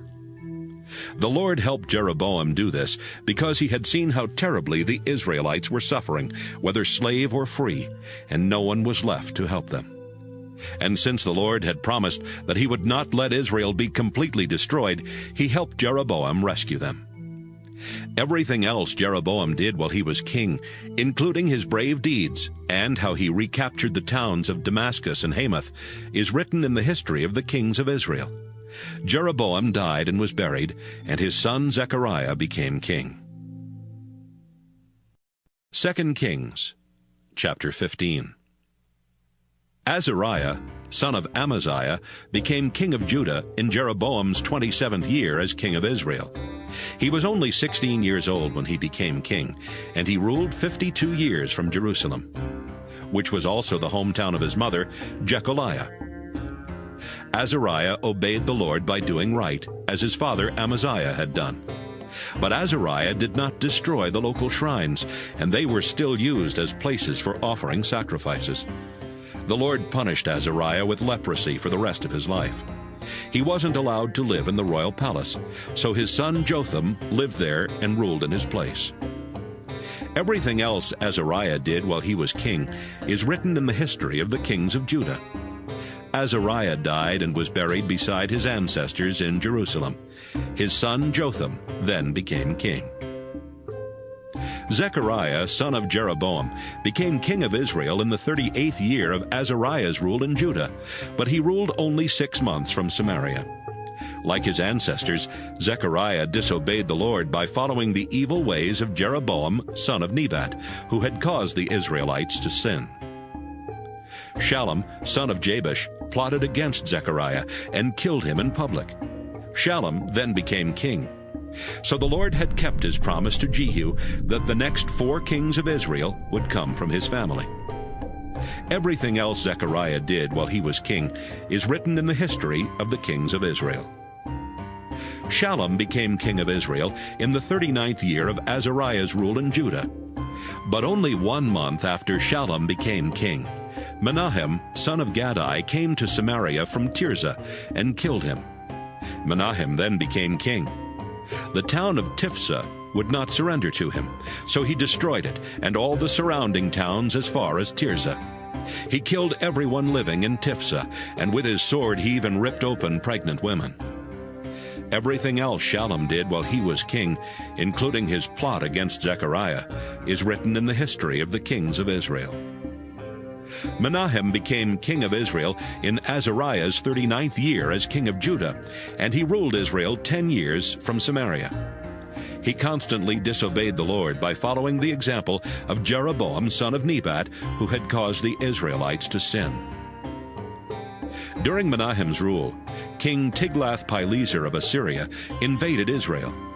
He agreed to help Menahem keep control of his kingdom if Menahem would pay him over 30 tons of silver. So Menahem ordered every rich person in Israel to give him at least 1 pound of silver, and he gave it all to Tiglath-Pileser, who stopped his attack and left Israel. Everything else Menahem did while he was king is written in the history of the kings of Israel. Menahem died, and his son Pekahiah became king. Pekahiah became king of Israel in the 50th year of Azariah's rule in Judah, and he ruled 2 years from Samaria. He disobeyed the Lord and caused the Israelites to sin, just as Jeroboam, son of Nebat, had done. Pekah, son of Remaliah, was Pekahiah's chief officer, but he made plans to kill the king. So he and 50 men from Gilead broke into the strongest part of the palace in Samaria and murdered Pekahiah, together with Argob and Ariah.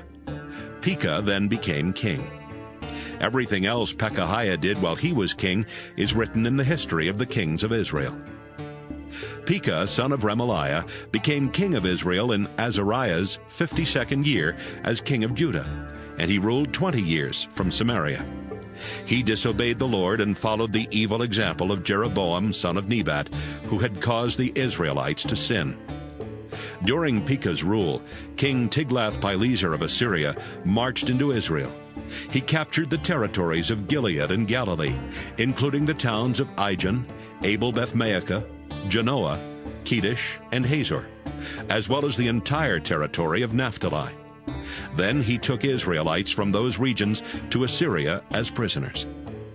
In the 20th year of Jotham's rule in Judah, Hoshea son of Elah plotted against Pekah and murdered him. Hoshea then became king of Israel. Everything else Pekah did while he was king is written in the history of the kings of Israel.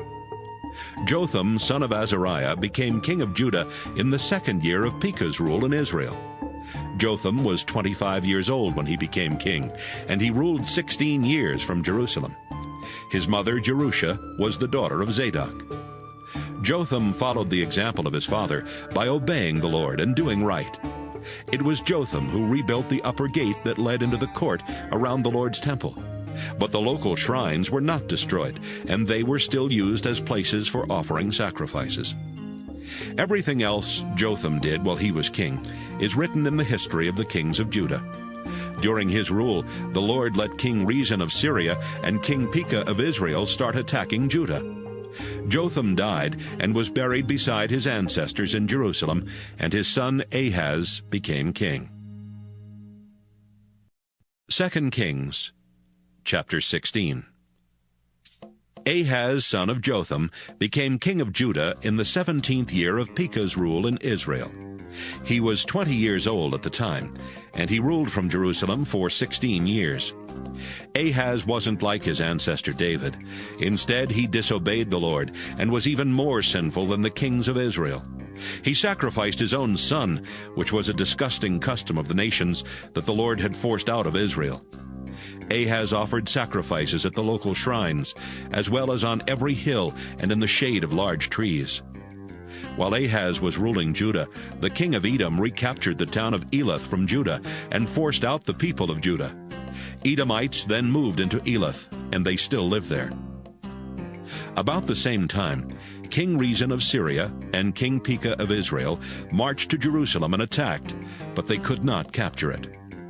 Ahaz sent a message to King Tiglath-Pileser of Assyria that said, "Your Majesty, King Rezin and King Pekah are attacking me, your loyal servant. Please come and rescue me." Along with the message, Ahaz sent silver and gold from the Lord's temple and from the palace treasury as a gift for the Assyrian king. As soon as Tiglath-Pileser received the message, he and his troops marched to Syria. He captured the capital city of Damascus. Then he took the people living there to the town of Kir as prisoners and killed King Rezin. Later, Ahaz went to Damascus to meet Tiglath-Pileser. And while Ahaz was there, he saw an altar and sent a model of it back to Uriah the priest, along with the plans for building one. Uriah followed the plans and built an altar exactly like the one in Damascus, finishing it just before Ahaz came back. When Ahaz returned, he went to see the altar and to offer sacrifices on it. He walked up to the altar and poured wine over it. Then he offered sacrifices to please the Lord, to give him thanks, and to ask for his blessings. After that, he had the bronze altar moved aside, so his new altar would be right in front of the Lord's temple. He told Uriah the priest, "From now on, the morning and evening sacrifices, as well as all gifts of grain and wine, are to be offered on this altar. The sacrifices for the people and for the king must also be offered here. Sprinkle the blood from all the sacrifices on it, but leave the bronze altar for me to use for prayer and finding out what God wants me to do." Uriah did everything Ahaz told him. Ahaz also had the side panels and the small bowls taken off the movable stands in the Lord's temple.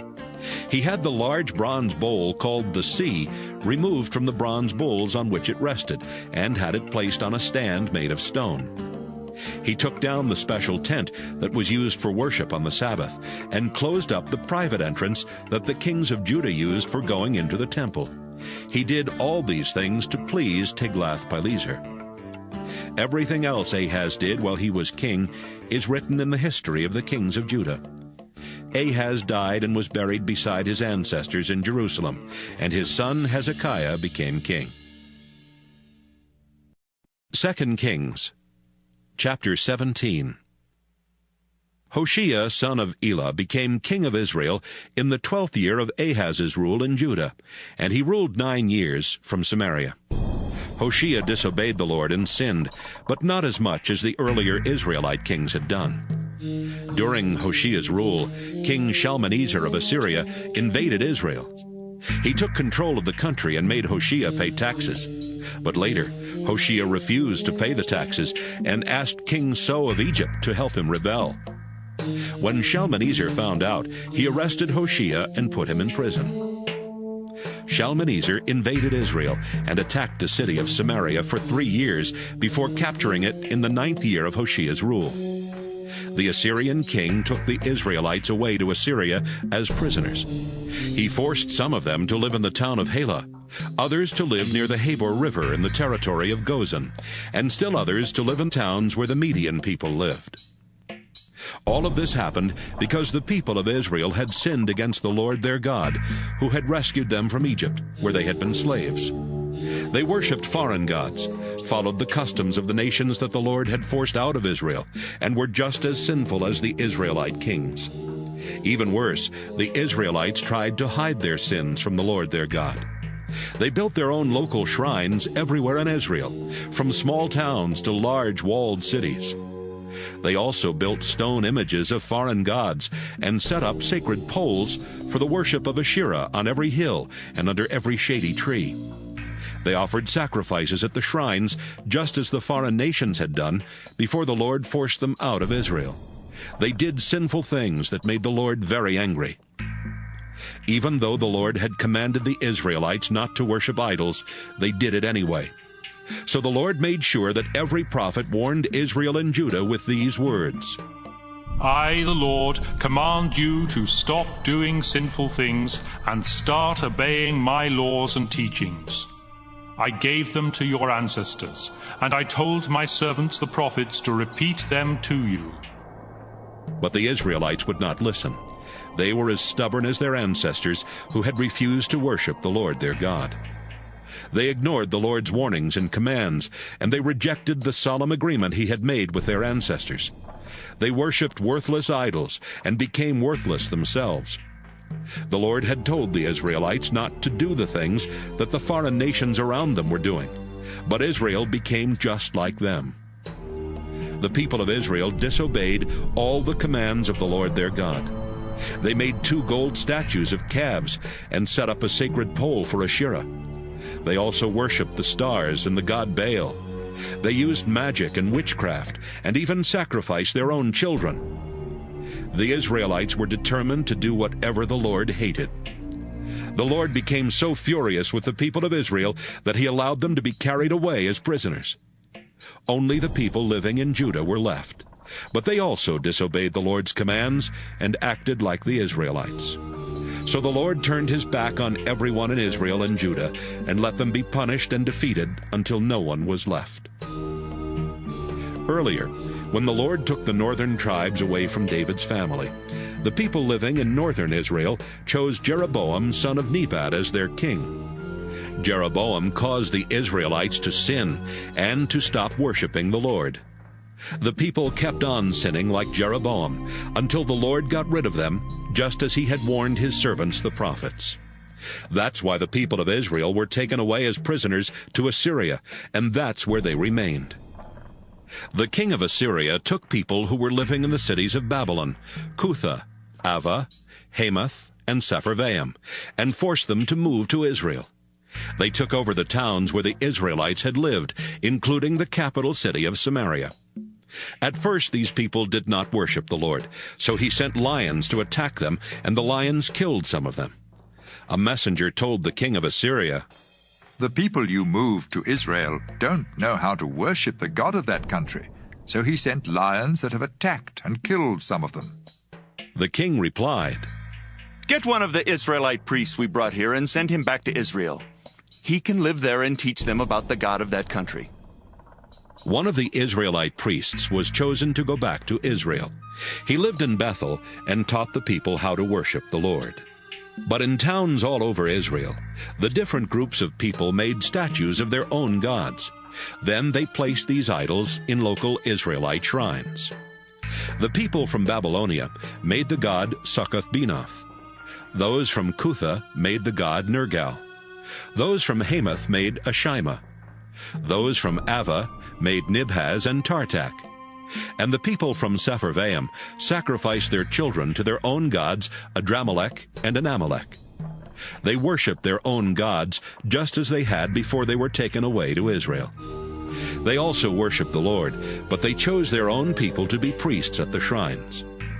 Everyone followed their old customs. None of them worshipped only the Lord, and they refused to obey the laws and commands that the Lord had given to the descendants of Jacob, the man he named Israel. At the time when the Lord had made his solemn agreement with the people of Israel, he told them, "Do not worship any other gods. Do not bow down to them or offer them a sacrifice. Worship only me. I am the one who rescued you from Egypt with my mighty power. Bow down to me and offer sacrifices. Never worship any other god. Always obey my laws and teachings, and remember the solemn agreement between us. I will say it again. Do not worship any god except me. I am the Lord your God, and I will rescue you from all your enemies." But the people living in Israel ignored that command and kept on following their old customs. They did worship the Lord, but they also worshiped their own idols. Their descendants did the same thing. 2 Kings, chapter 18. Hezekiah, son of Ahaz, became king of Judah in the 3rd year of Hoshea's rule in Israel. Hezekiah was 25 years old when he became king, and he ruled 29 years from Jerusalem. His mother, Abi, was the daughter of Zechariah. Hezekiah obeyed the Lord, just as his ancestor David had done. He destroyed the local shrines, then tore down the images of foreign gods, and cut down the sacred pole for worshiping the goddess Asherah. He also smashed the bronze snake Moses had made. The people had named it Nehushtan, and had been offering sacrifices to it. Hezekiah trusted the Lord God of Israel. No other king of Judah was like Hezekiah, either before or after him. He was completely faithful to the Lord and obeyed the laws the Lord had given to Moses for the people.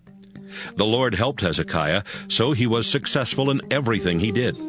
He even rebelled against the king of Assyria, refusing to be his servant. Hezekiah defeated the Philistine towns as far away as Gaza, from the smallest towns to the large walled cities. During the 4th year of Hezekiah's rule, which was the 7th year of Hoshea's rule in Israel, King Shalmaneser of Assyria led his troops to Samaria, the capital city of Israel. They attacked and captured it 3 years later, in the 6th year of Hezekiah's rule and the 9th year of Hoshea's rule. The king of Assyria took the Israelites away as prisoners. He forced some of them to live in the town of Halah, others to live near the Habor River in the territory of Gozan, and still others to live in towns where the Median people lived. All of that happened because the people of Israel had not obeyed the Lord their God. They rejected the solemn agreement he had made with them, and they ignored everything that the Lord's servant Moses had told them. In the 14th year of Hezekiah's rule in Judah, King Sennacherib of Assyria invaded the country and captured every walled city except Jerusalem. Hezekiah sent this message to Sennacherib, who was in the town of Lachish.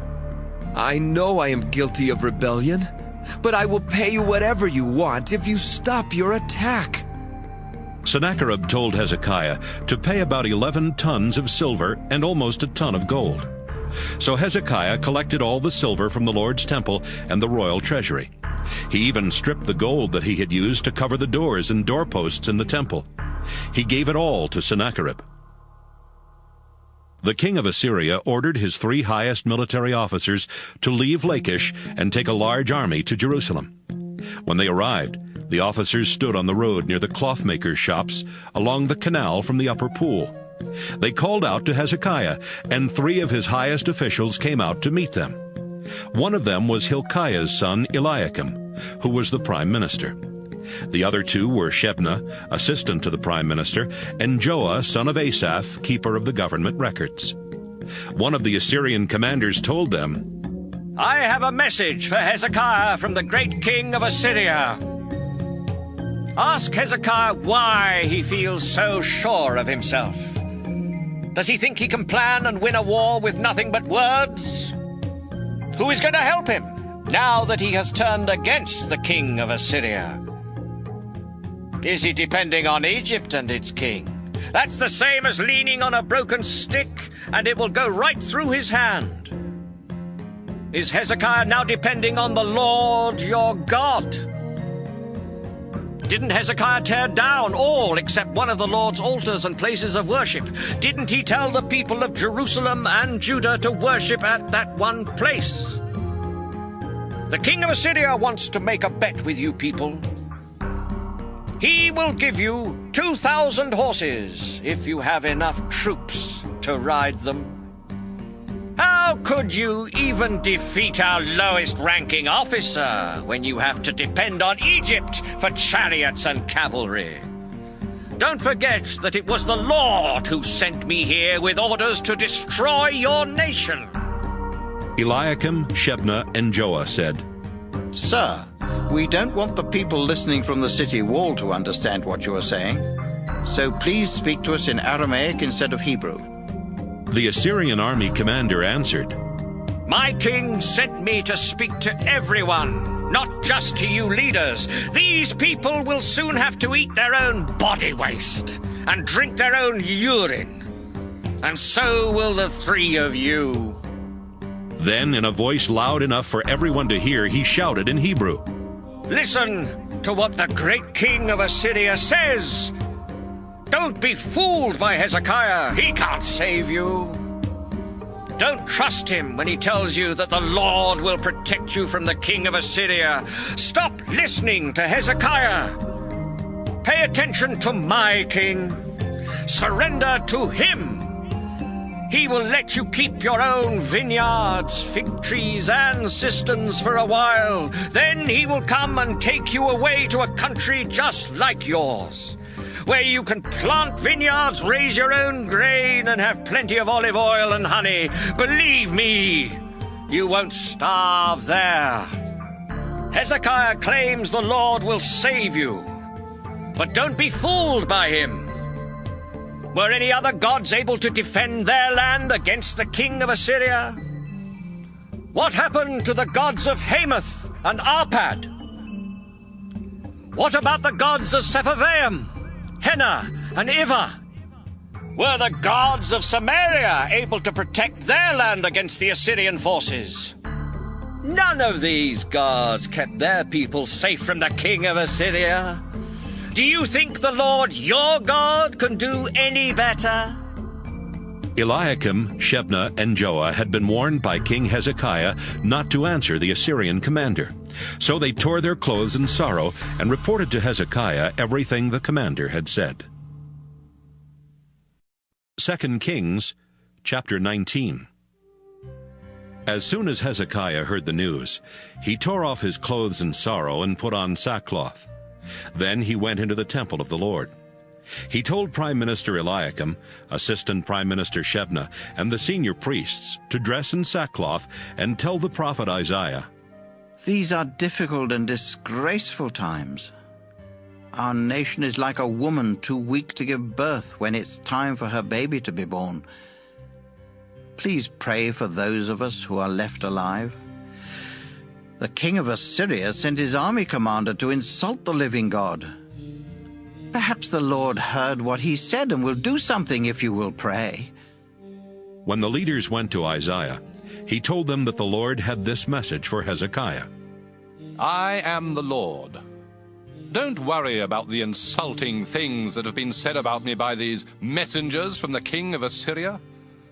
I will upset him with rumors about what's happening in his own country. He will go back, and there I will make him die a violent death. Meanwhile, the commander of the Assyrian forces heard that his king had left the town of Lachish and was now attacking Libnah, so he went there. About this same time, the king of Assyria learned that King Tirhakah of Ethiopia was on his way to attack him. Then the king of Assyria sent some messengers with this note for Hezekiah. Don't trust your God or be fooled by his promise to defend Jerusalem against me. You have heard how we Assyrian kings have completely wiped out other nations. What makes you feel so safe? The Assyrian kings before me destroyed the towns of Gozan, Haran, Reziph, and everyone from Eden who lived in Telazar. What good did their gods do them? The kings of Hamath, Arpad, Sepharvaim, Henna, and Iva have all disappeared. After Hezekiah had read the note from the king of Assyria, he took it to the temple and spread it out for the Lord to see. He prayed, Lord God of Israel, your throne is above the winged creatures.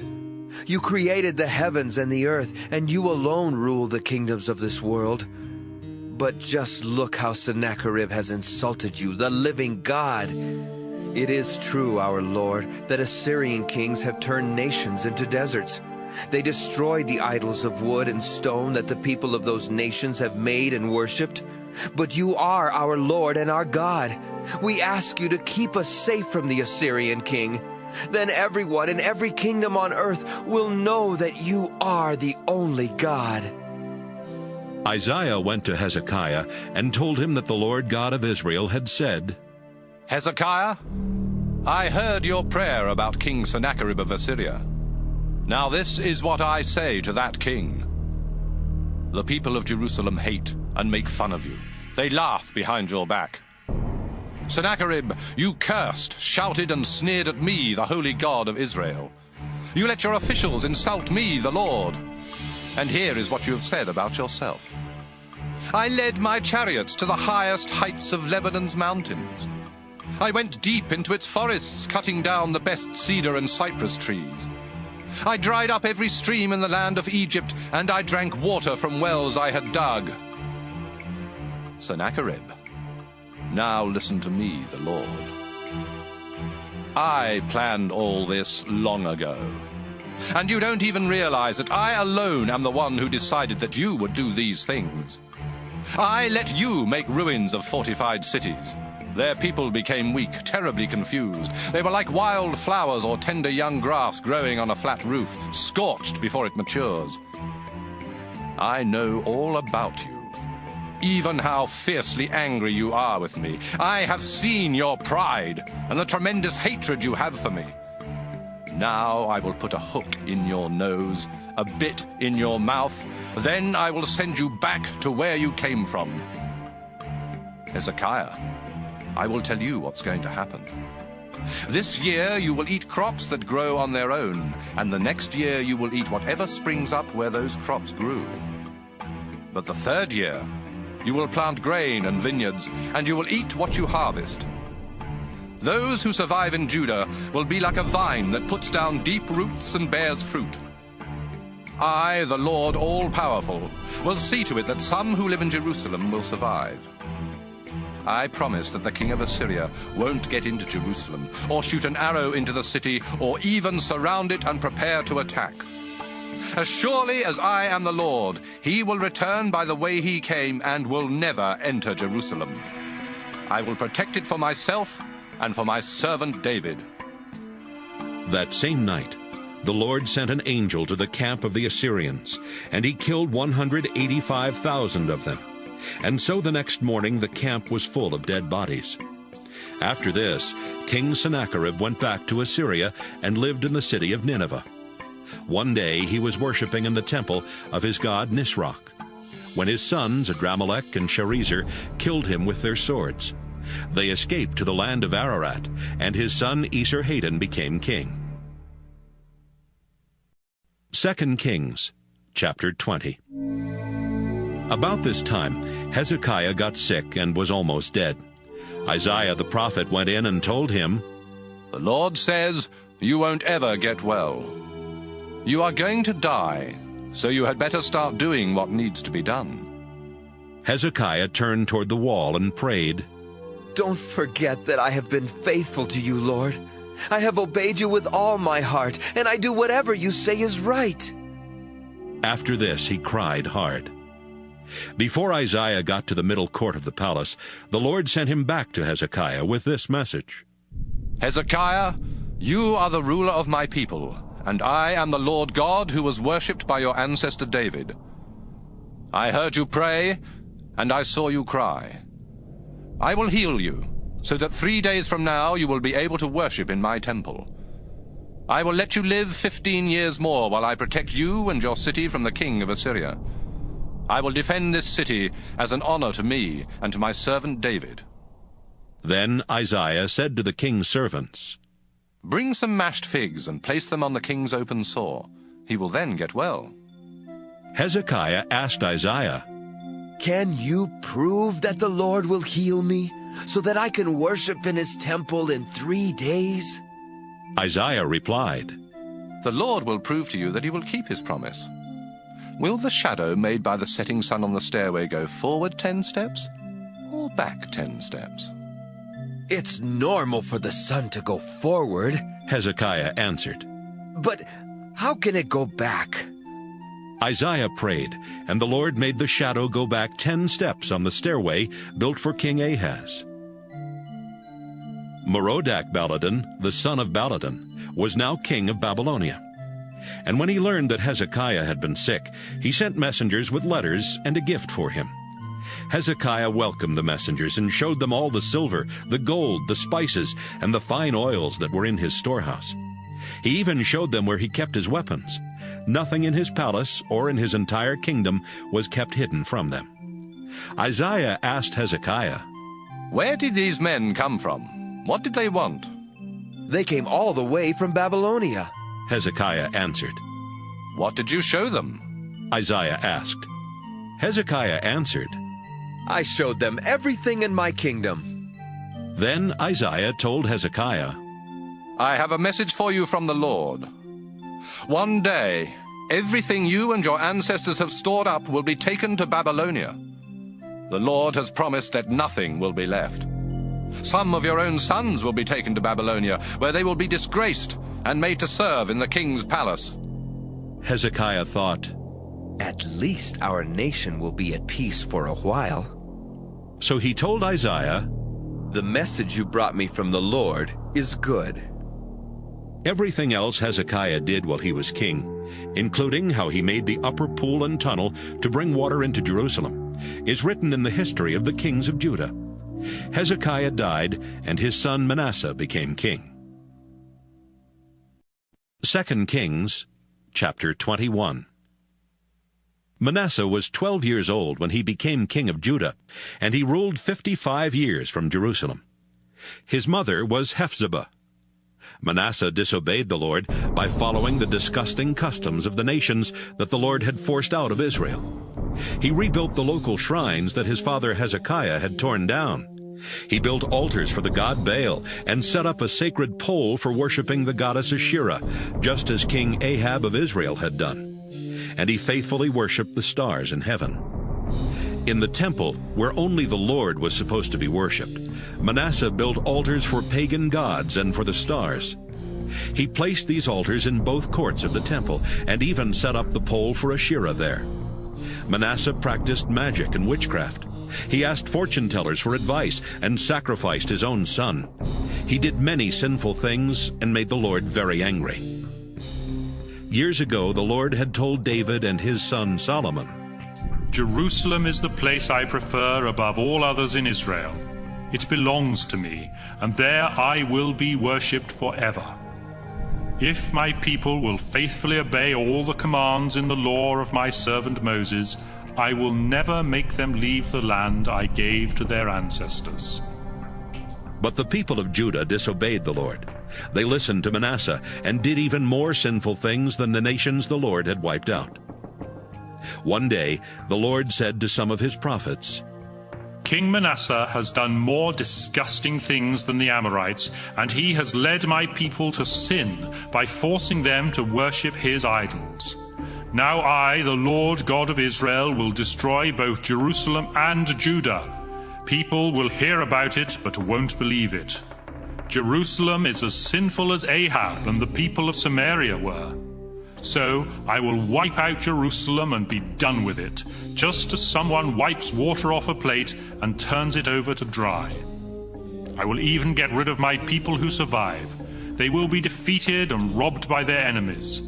My people have done what I hate and have not stopped making me angry since their ancestors left Egypt.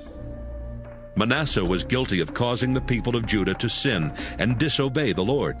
He also refused to protect innocent people. He even let so many of them be killed that their blood filled the streets of Jerusalem. Everything else Manasseh did while he was king, including his terrible sins, is written in the history of the kings of Judah. He died and was buried in Uzzah garden near his palace, and his son Amon became king. Amon was 22 years old when he became king of Judah, and he ruled from Jerusalem for 2 years.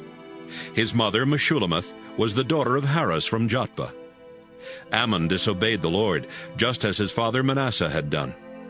Amon worshipped the idols Manasseh had made and refused to be faithful to the Lord, the God his ancestors had worshipped. Some of Ammon's officials plotted against him and killed him in his palace. He was buried in Uzzah garden. Soon after that, the people of Judah killed the murderers of Ammon.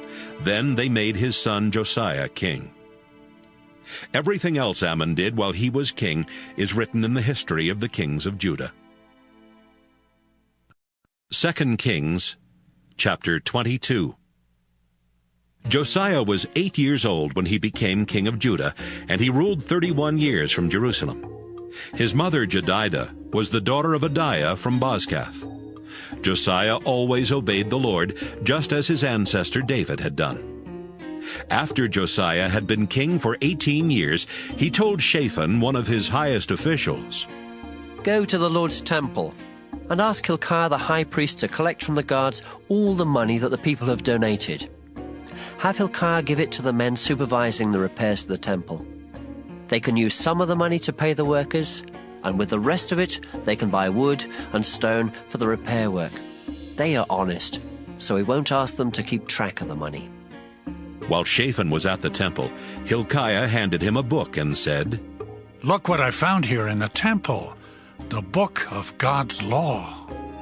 Shaphan read it, then went back to Josiah and reported, "Your officials collected the money in the temple and gave it to the men supervising the repairs. But there's something else, Your Majesty. The priest Hilkiah gave me this book." Then Shaphan read it out loud. When Josiah heard what was in the book of God's law, he tore his clothes in sorrow. At once he called together Hilkiah, Shaphan, Ahikam son of Shaphan, Achbor son of Micaiah, and his own servant Asaiah. He said, "The Lord must be furious with me and everyone else in Judah, because our ancestors did not obey the laws written in this book. Go, find out what the Lord wants us to do." The 5 men left right away and went to talk with Huldah the prophet. Her husband was Shallum, who was in charge of the king's clothes. Huldah lived in the northern part of Jerusalem, and when they met in her home, she said, "You were sent here by King Josiah, and this is what the Lord God of Israel says to him. Josiah, I am the Lord, and I will see to it that this country and everyone living in it will be destroyed. It will happen just as this book says. The people of Judah have rejected me. They have offered sacrifices to foreign gods and have worshipped their own idols. I cannot stand it any longer. I am furious. Josiah, listen to what I am going to do. I noticed how sad you were when you read that this country and its people would be completely wiped out. You even tore your clothes in sorrow, and I heard you cry. So I will let you die in peace before I destroy this place." The men left and took Huldah's answer back to Josiah. 2 Kings, chapter 23. King Josiah called together the older leaders of Judah and Jerusalem.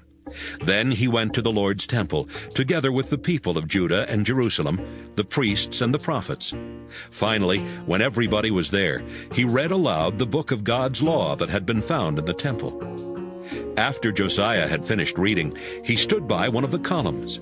He asked the people to promise in the Lord's name to faithfully obey the Lord and to follow his commands. The people agreed to do everything written in the book. Josiah told Hilkiah the priest, the assistant priests, and the guards at the temple door to go into the temple and bring out the things used to worship Baal, Asherah, and the stars. Josiah had these things burned in Kidron Valley, just outside Jerusalem, and he had the ashes carried away to the town of Bethel. Josiah also got rid of the pagan priests at the local shrines in Judah and around Jerusalem. These were the men that the kings of Judah had appointed to offer sacrifices to Baal and to the sun, moon, and stars. Josiah had the sacred pole for Asherah brought out of the temple and taken to Kidron Valley, where it was burned. He then had its ashes ground into dust and scattered over the public cemetery there. He had the buildings torn down where the male prostitutes lived next to the temple, and where the women wove sacred robes for the idol of Asherah. In almost every town in Judah, priests had been offering sacrifices to the Lord at local shrines.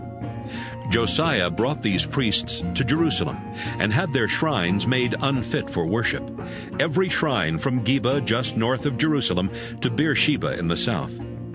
He even tore down the shrine at Beersheba that was just to the left of Joshua Gate, which was named after the highest official of the city. Those local priests could not serve at the Lord's altar in Jerusalem, but they were allowed to eat sacred bread, just like the priests from Jerusalem. Josiah sent some men to Hinnom Valley just outside Jerusalem with orders to make the altar there unfit for worship.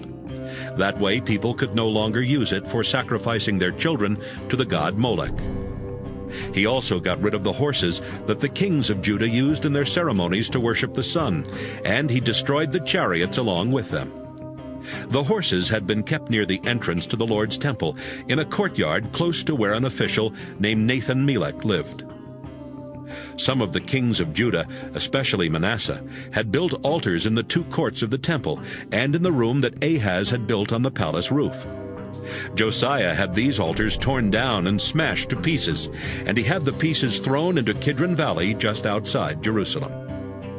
After that, he closed down the shrines that Solomon had built east of Jerusalem and south of Spoil Hill to honor Astarte, the disgusting goddess of Sidon, Chemosh, the disgusting god of Moab, and Milcom, the disgusting god of Ammon. He tore down the stone images of foreign gods and cut down the sacred pole used in the worship of Asherah. Then he had the whole area covered with human bones. But Josiah was not finished yet. At Bethel, he destroyed the shrine and the altar that Jeroboam son of Nebat had built and that had caused the Israelites to sin. Josiah had the shrine and the Asherah pole burned and ground into dust. As he looked around, he saw graves on the hillside. He had the bones in them dug up and burned on the altar so that it could no longer be used.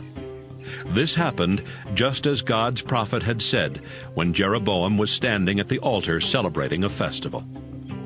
Then Josiah saw the grave of the prophet who had said this would happen, and he asked, "Whose grave is that?"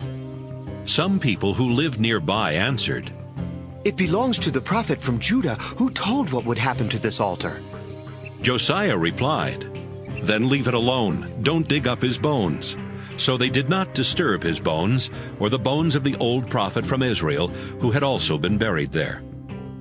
Some of the Israelite kings had made the Lord angry by building pagan shrines all over Israel. So Josiah sent troops to destroy these shrines, just as he had done to the one in Bethel. He killed the priests who served at them and burned their bones on the altars. After all that, Josiah went back to Jerusalem. Josiah told the people of Judah, "Celebrate Passover in honor of the Lord your God, just as it says in the book of God's law." This festival had not been celebrated in this way since kings ruled Israel and Judah. But in Josiah's 18th year as king of Judah, everyone came to Jerusalem to celebrate Passover.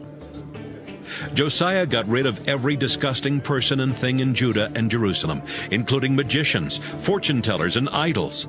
He did his best to obey every law written in the book that the priest Hilkiah found in the Lord's temple. No other king before or after Josiah tried as hard as he did to obey the law of Moses. But the Lord was still furious with the people of Judah, because Manasseh had done so many things to make him angry. The Lord said, I will desert the people of Judah, just as I deserted the people of Israel. I will reject Jerusalem, even though I chose it to be mine. And I will abandon this temple built to honor me. Everything else Josiah did while he was king is written in the history of the kings of Judah. During Josiah's rule, King Necho of Egypt led his army north to the Euphrates River to help the king of Assyria. Josiah led his troops north to fight Necho, but when they met in battle at Megiddo, Josiah was killed. A few of Josiah's servants put his body in a chariot and took it back to Jerusalem, where they buried it in his own tomb. Then the people of Judah found his son Jehoahaz and poured olive oil on his head to show that he was their new king. Jehoahaz was 23 years old when he became king of Judah, and he ruled from Jerusalem only 3 months. His mother Hamutal was the daughter of Jeremiah from Libnah. Jehoahaz disobeyed the Lord, just as some of his ancestors had done. King Necho of Egypt had Jehoahaz arrested and put in prison at Riblah near Hamath. Then he forced the people of Judah to pay him almost 4 tons of silver and about 75 pounds of gold as taxes. Necho appointed Josiah's son Eliakim king of Judah and changed his name to Jehoiakim. He took Jehoahaz as a prisoner to Egypt, where he died. Jehoiakim forced the people of Judah to pay higher taxes so he could give Necho the silver and gold he demanded. Jehoiakim was 25 years old when he was appointed king, and he ruled 11 years from Jerusalem. His mother Zebidah was the daughter of Pedaiah from Rumah. Jehoiakim disobeyed the Lord by following the example of his ancestors. 2 Kings, chapter 24. During Jehoiakim's rule, King Nebuchadnezzar of Babylonia invaded and took control of Judah. Jehoiakim obeyed Nebuchadnezzar for 3 years, but then he rebelled. At that time, the Lord started sending troops to rob and destroy towns in Judah. Some of these troops were from Babylonia, and others were from Syria, Moab, and Ammon. The Lord had sent his servants, the prophets, to warn Judah about this, and now he was making it happen. The country of Judah was going to be wiped out because Manasseh had sinned and caused many innocent people to die. The Lord would not forgive this. Everything else Jehoiakim did while he was king is written in the history of the kings of Judah. Jehoiakim died, and his son Jehoiakim became king. King Nebuchadnezzar defeated King Necho of Egypt and took control of his land from the Egyptian gorge all the way north to the Euphrates River. So Necho never invaded Judah again. Jehoiakim was 18 years old when he became king of Judah, and he ruled only 3 months from Jerusalem. His mother, Nehushta, was the daughter of Elnathan from Jerusalem. Jehoiakim disobeyed the Lord, just as his father Jehoiakim had done. King Nebuchadnezzar of Babylonia sent troops to attack Jerusalem soon after Jehoiakim became king. During the attack, Nebuchadnezzar himself arrived at the city. Jehoiakim immediately surrendered, together with his mother and his servants, as well as his army officers and officials. Then Nebuchadnezzar had Jehoiakim arrested. These things took place in the 8th year of Nebuchadnezzar's rule in Babylonia. The Lord had warned that someday the treasures would be taken from the royal palace and from the temple, including the gold objects that Solomon had made for the temple. And that's exactly what Nebuchadnezzar ordered his soldiers to do. He also led away as prisoners the Jerusalem officials, the military leaders, and the skilled workers, 10,000 in all. Only the very poorest people were left in Judah. Nebuchadnezzar took Jehoiakim to Babylon, along with his mother, his wives, his officials, and the most important leaders of Judah. He also led away 7,000 soldiers, 1,000 skilled workers, and anyone who would be useful in battle. Then Nebuchadnezzar appointed Jehoiakim's uncle Mattaniah king of Judah and changed his name to Zedekiah. Zedekiah was 21 years old when he was appointed king of Judah, and he ruled from Jerusalem for 11 years. His mother Hamutal was the daughter of Jeremiah from Libnah. Zedekiah disobeyed the Lord, just as Jehoiakim had done. It was Zedekiah who finally rebelled against Nebuchadnezzar. The people of Judah and Jerusalem had made the Lord so angry that he finally turned his back on them. That's why these horrible things were happening. 2 Kings, chapter 25. In Zedekiah's 9th year as king, on the 10th day of the 10th month, King Nebuchadnezzar of Babylonia led his entire army to attack Jerusalem. The troops set up camp outside the city and built ramps up to the city walls. After a year and a half, all the food in Jerusalem was gone. Then, on the 9th day of the 4th month, the Babylonian troops broke through the city wall. That same night, Zedekiah and his soldiers tried to escape through the gate near the royal garden, even though they knew the enemy had the city surrounded. They headed toward the desert, but the Babylonian troops caught up with them near Jericho. They arrested Zedekiah, but his soldiers scattered in every direction. Zedekiah was taken to Riblah, where Nebuchadnezzar put him on trial and found him guilty. Zedekiah's sons were killed right in front of him. His eyes were then poked out, and he was put in chains and dragged off to Babylon. About a month later, in Nebuchadnezzar's 19th year as king, Nebuzaradan, who was his official in charge of the guards, arrived in Jerusalem. Nebuzaradan burned down the Lord's temple, the king's palace, and every important building in the city, as well as all the houses. Then he ordered the Babylonian soldiers to break down the walls around Jerusalem. He led away as prisoners the people left in the city, including those who had become loyal to Nebuchadnezzar. Only some of the poorest people were left behind to work the vineyards and the fields.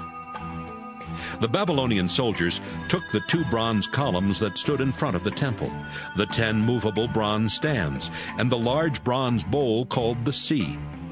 They broke them into pieces so they could take the bronze to Babylonia. They carried off the bronze things used for worship at the temple, including the pans for hot ashes, and the shovels, snuffers, and also the dishes for incense, as well as the fire pans and the sprinkling bowls. Nebuzaradan ordered his soldiers to take everything made of gold or silver. The pile of bronze from the columns, the stands, and the large bowl that Solomon had made for the temple was too large to be weighed. Each column had been 27 feet tall, with a bronze cap 4.5 feet high. These caps were decorated with bronze designs, some of them like chains and others like pomegranates. Next, Nebuzaradan arrested Sariah the chief priest, Zephaniah his assistant, and 3 temple officials. Then he arrested one of the army commanders, the king's 5 personal advisors, and the officer in charge of gathering the troops for battle. He also found 60 more soldiers who were still in Jerusalem. Nebuzaradan led them all to Riblah near Hamath, where Nebuchadnezzar had them killed. The people of Judah no longer lived in their own country. King Nebuchadnezzar appointed Gedaliah, son of Ahikam, to rule the few people still living in Judah. When the army officers and troops heard that Gedaliah was their ruler, the officers met with him at Mizpah. These men were Ishmael, son of Nethaniah, Johanan, son of Kareah, Sariah, son of Tanhumeth from Netophah, and Jaazaniah from Maacah. Gedaliah said to them, "Everything will be fine, I promise. We don't need to be afraid of the Babylonian rulers if we live here peacefully and do what Nebuchadnezzar says." Ishmael was from the royal family, and about 2 months after Gedaliah began his rule, Ishmael and 10 other men went to Mizpah. They killed Gedaliah and his officials, including those from Judah and those from Babylonia. After that, the army officers and all the people in Mizpah, whether important or not, were afraid of what the Babylonians might do. So they left Judah and went to Egypt. Jehoiakim was a prisoner in Babylon for 37 years. Then Evil-Merodach became king of Babylonia, and in the 1st year of his rule, on the 27th day of the 12th month, he let Jehoiakim out of prison. Evil-Merodach was kind to Jehoiakim and honored him more than any of the other kings held prisoner there. Jehoiakim was even allowed to wear regular clothes, and he ate at the king's table every day. As long as Jehoiakim lived, he was paid a daily allowance to buy whatever he needed.